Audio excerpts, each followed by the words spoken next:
Hi, welcome to Wise Guys. This video is on electrical circuits and it's an introduction to the theory and to Ohm's law.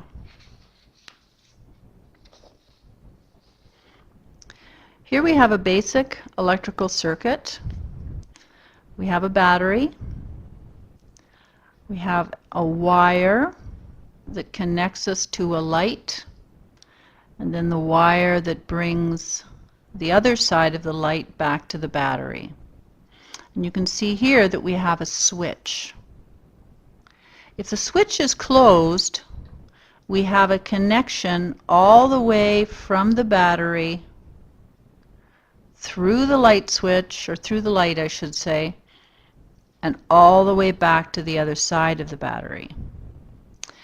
If we have that complete connection, so if this is a closed switch and the line goes right through there, the current runs through the line all the way through the light switch and back on the other side, and that causes the light to turn on. Now, current is just a flow of electrical charges.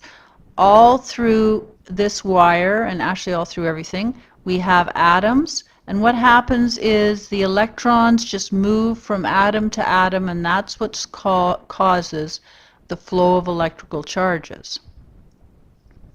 Now, if this switch were open, and if it was open, there would be a complete break. There would be a break in the circuit, so no electrical charges would be able to move, because they have nowhere to go. They can't jump across space. So we'd have to have a closed switch here to cause the electrical charges to move. Now current, the current that flows through this line, has the symbol of I. I is the symbol for current. Voltage, which is what we normally think about when we think about a battery has a particular voltage. That is referred to as potential difference or electromotive force, sometimes termed EMF. And that is the force that pushes the electrons through the wire. The last thing that we talk about in circuits, so these are the three important points: current, voltage, and resistance. Resistance impedes the flow of current. So when we have this light switch here, it creates resistance. And as a result, there's a voltage drop across that light, and that is what causes the light to turn on. And the symbol for resistance in a circuit diagram looks like this. That's the symbol for resistance. The other thing I want to talk about is the fact that we have a negative terminal on this side of the battery. That negative terminal is connected to the negative terminal on the light switch. And we have a positive terminal on this side. And because, of course, this is a short circuit all the way, what we have at this point we also have here. So if it's positive on this side of the battery, it's positive on this side of the battery. And again, we have the battery. Let's say there's 12 volts across this battery. There's 12 volts here. We have 12 volts across this light, which causes the light to turn on. Now, the next page we're going to look at the way we show a typical electrical circuit. This is a drawing. This symbol represents a battery. Here's the positive terminal, there's the negative terminal. As I already said, the electrons are the ones that move, so they move from the negative terminal to the positive terminal. And here's our symbol for a resistance, and we have a resistance in this circuit of 10 ohms. So let's talk about that a little bit. E is the symbol for voltage, and the units of voltage is the volt, and that's written as a big V. Another thing that's used for voltage is also just a big V. Sometimes it's shown that way as well. Current, as I already said, has the symbol of I, and the unit for current is amperes, which is shown as a capital A. R is the symbol for resistance, and the unit is ohms, and it's this Greek symbol which is called omega. The other thing we talk about in electrical circuits is power.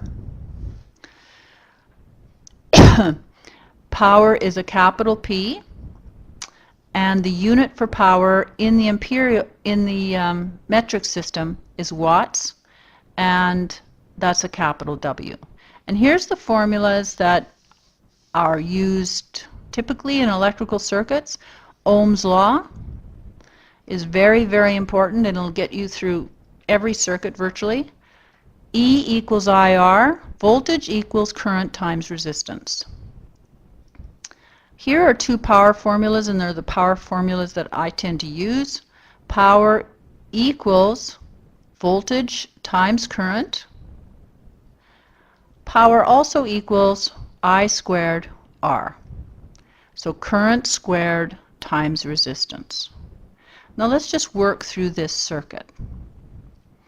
Again, we have a 45 volt battery here, and we have a resistance of 10 ohms.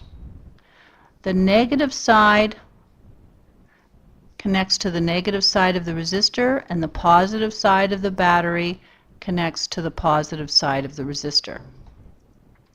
And the current flows from the negative to the positive. If we want to find the current in this circuit, we use Ohm's law. So we know that E equals IR, and we want to get current, which is I. So I'm going to divide both sides by R, because I want to get R out of there. R divided by R is 1.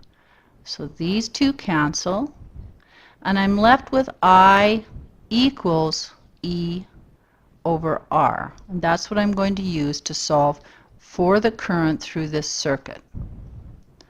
So current is E over R. The voltage in this circuit is 45 volts. And again, that's E, the voltage.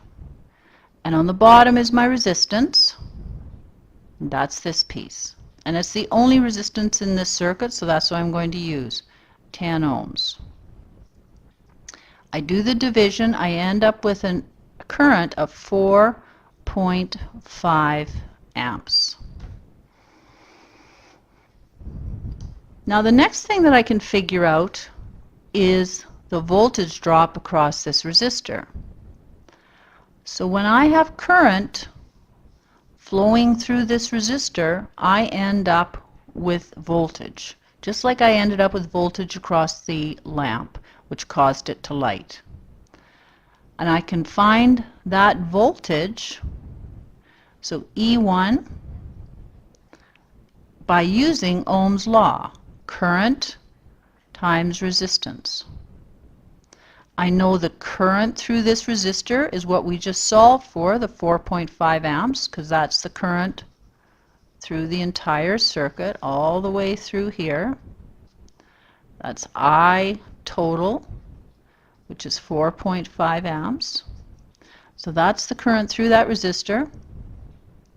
So I take 4.5 amps and I multiply it by this resistance, which is 10 ohms. And I end up with the voltage across this resistor as 45 volts. Now that takes us to one of the other rules when you're working with a series circuit. The sum of the voltages across the resistances in the series circuit have to add up to the voltage of the source. So if we have 45 volts across the battery, we have to have 45 volts drop across all resistances. In this case we only have one resistor, but if you had 3 resistors in here, the total voltage would have to equal the source voltage. Now we're going to go to the next page and solve for power.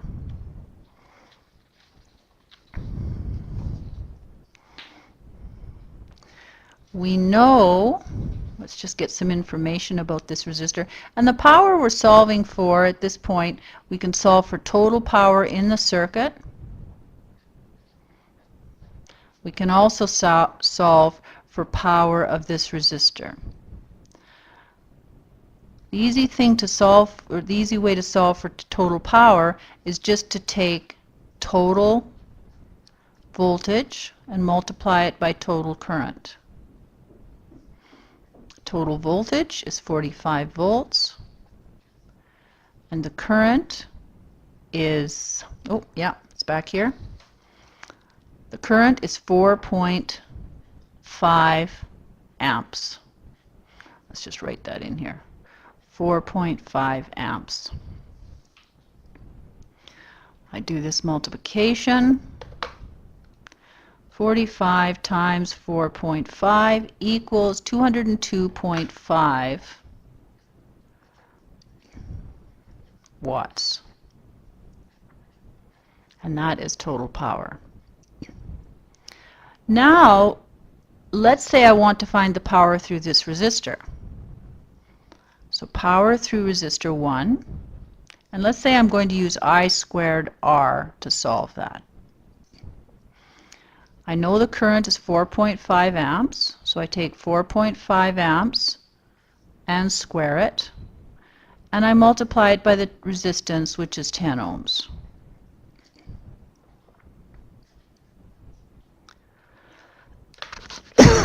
Excuse me.